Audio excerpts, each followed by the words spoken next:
খুবই ভাল কাৰ্যসূচী ভাৰতীয় জনতা পাৰ্টীৰ নেতৃবৃন্দসকলে আধুনিক কাৰ্যসূচী হাতত লৈছে। সমগ্ৰ অসমতে প্ৰতিটো মণ্ডলত জিলাৰ বিভিন্ন কাৰ্যসূচীবিলাক হাতত লৈছে। আমাৰ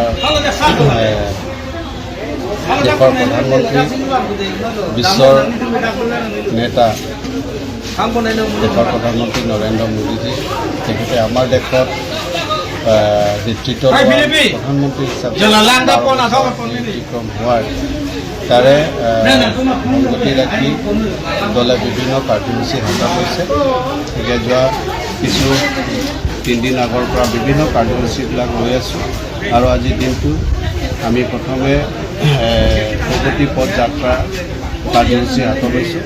তাৰপিছত আমি নামঘৰে দলৰ কাৰ্যকৰ্তাসকলৰ লগত লগ লাগি আমি দেশৰ প্ৰধানমন্ত্ৰী নৰেন্দ্ৰ মোদীজীক তেখেতক আমি আশীৰ্বাদ ল'বলৈ কাৰণে আমি শ্ৰীচৰৰ ওচৰত আমি নামঘৰৰ ওচৰত আহিছোঁ।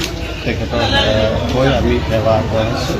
গতিকে ধুনীয়া এটা প্ৰগ্ৰাম এই প্ৰগ্ৰাম তেখেতে নেতৃত্ব লোৱাৰ পিছতে আমাৰ সমগ্ৰ দেশত শান্তি প্ৰগতি আৰু বিভিন্ন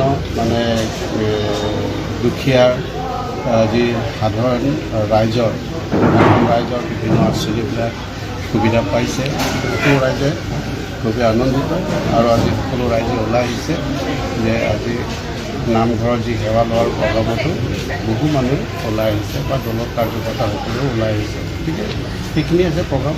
গতিকে আৰু কাইলৈও আছে, পৰহিলৈও আছে।